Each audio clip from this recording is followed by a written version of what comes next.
Hey guys, it's Peter here. I'm kind of covering up the side of my face because it's a little zit encrusted at the time. Forgive me. But in any case, I got a little rant about how emotions are affected in this day and age. It's like, older generations were used to telling us that, like, when you went on, like, television or so, it didn't matter because they could always, because the camera filters wouldn't point out the more embarrassing features of your face and all. Nowadays, it's like, with the invention of HD cameras, if any facial features that are unpleasant stick out, people are going to notice that. You got to be really careful. And as for motion on a deeper basis, like music wise, like artists like myself have gotten a lot more complex with what we feel. It's not just, oh, I'm feeling happy, I'm feeling sad, I'm feeling mad, I'm feeling pissed off at the world. It's not just that anymore. It's more like your exact level of intelligence as you feel like expressing at the very moment that you write a song is put into place, and what you predict for the future and all.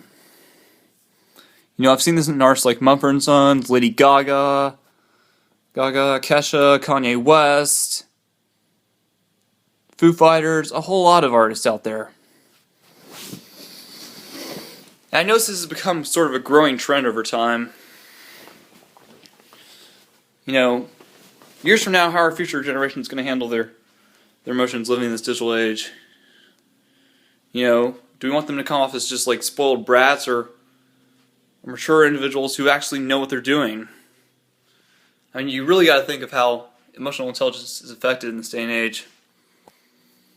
Because, you can have all the knowledge in your left side here, but at the same time, not be feeling good, and that could drastically alter the way you handle a situation. I guess what I'm trying to say here is that while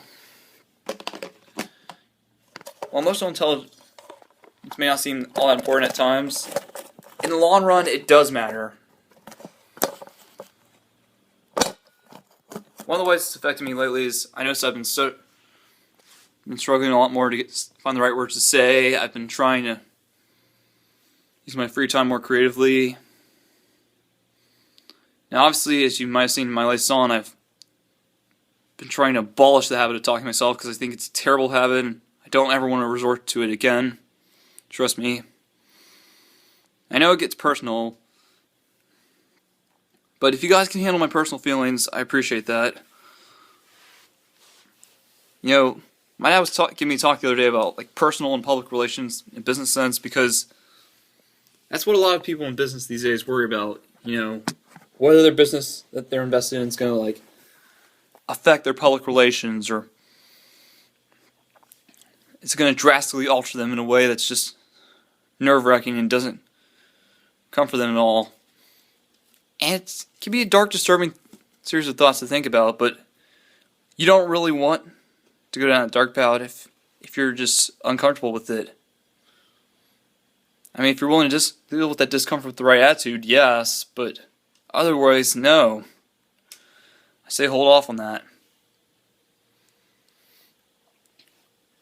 It's emotions these days can be captured in all kinds of ways. If somebody has an outrage, ah!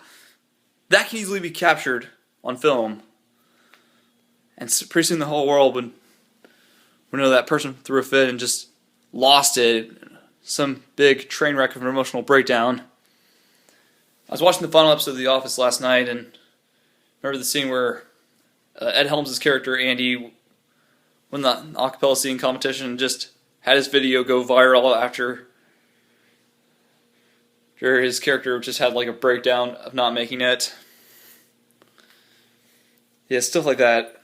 Likewise, this can also be used for good purposes, like promoting clubs, such as, I guess, Sugasa, which is my sword fighting organization. I'm trying to make work. Here's the paper. kudos to any of you back at Sesson campus who want to join me on this. I'm not going to force you. But honestly, with emotional intelligence, one thing that's come to mind lately is words involving what I like to call the super prefix. You know, people saying like, oh, this is super tight, I'm super comfortable, oh, I'm super pissed, I'm super satisfied, I'm super happy, I'm super this, yada yada yada, yay, woohoo. That's just kind of an indication as to how complex emotions in this day and age are getting. As I said, you know, we don't think simply. Our level of thinking's gotten more complex over time. What may have been considered simple back then is probably considered ancient by today's standards. And what's considered complex now is probably not so hard to understand by what we've been through lately. You know, times change. Just saying, fellow creatures. You know, always good to measure your behavior patterns and make sure you're feeling good. Because if your feelings aren't up to date with the information in your head, something's up. Alright, you all take care.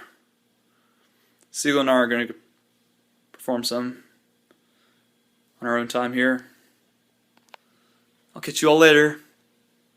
Bye.